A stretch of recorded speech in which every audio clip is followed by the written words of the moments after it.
શું તમારા કાનના પડદા તંદુરસ્ત છે? તમે ઘરે બેઠા ચેક કરી શકો. હેલો ફ્રેન્ડ્સ, ડોક્ટર રાજન પટેલ, વિશ્વ આઈએનટી હોસ્પિટલ.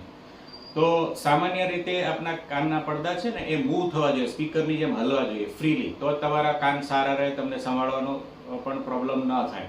તો એને આપણે હેલ્ધી રાખવા માટે શું કરવું જોઈએ? તો તમારે રેગ્યુલરલી આ રીતના નાક દબાઈને 10 થી 15 વખત દિવસમાં જ્યારે ટાઈમ મળે ત્યારે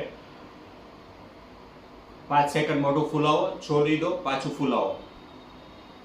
અને હવા ભરવાની છે મોઢામાં, એટલે ઓટોમેટિકલી કાનની નળી જે નાકમાં ખુલે છે એના દ્વારા કાનમાં પડદાની પાછળ હવા જશે ને પડદો મૂવ થશે. જો તમે આ એક્સરસાઇઝ ન કરતા હો તો શું પ્રોબ્લેમ થઈ શકે?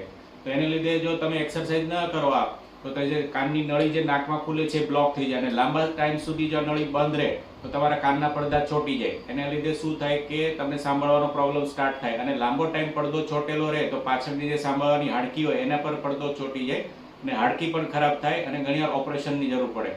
અને મોટા ભાગના કિસ્સામાં તમે માર્ક કર્યું છે કે ભાઈ કાન એકદમ બંધ થઈ ગયો અને તમને બહુ અકળામણ થાય, આખો અડધો ભાગ ખોટો પડી ગયો લાગે.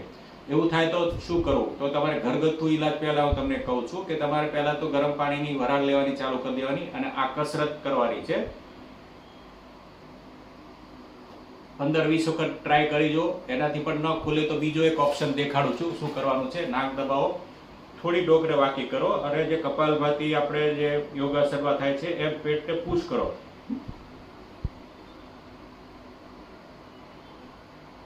આ કરવાથી પણ જો તમારો પ્રોબ્લેમ સોલ્વ થઈ જાય તો પછી કંઈ કરવાની જરૂર નથી. પણ આ બધું કર્યા છતાં જો તમારા કાનનો પડદો ચોટેલો જ રહે અને ધાક ન જાય, તમને બેચેની થાય, તો ઈએનટી સ્પેશિયાલિસ્ટને બતાવી પ્રોપર ચેકઅપ કરાવી અને એની દવા કરવી જરૂરી છે. જો તમને વિડીયો ગમ્યો હોય તો મારી ચેનલને સબસ્ક્રાઇબ કરો, સેવ કરો વિડીયો. જે લોકોને કાનનો પ્રોબ્લેમ થાય છે અથવા ભવિષ્યમાં થઈ શકે છે જાણવા માટે ફોરવર્ડ કરો, લાઈક કરો. Thank you.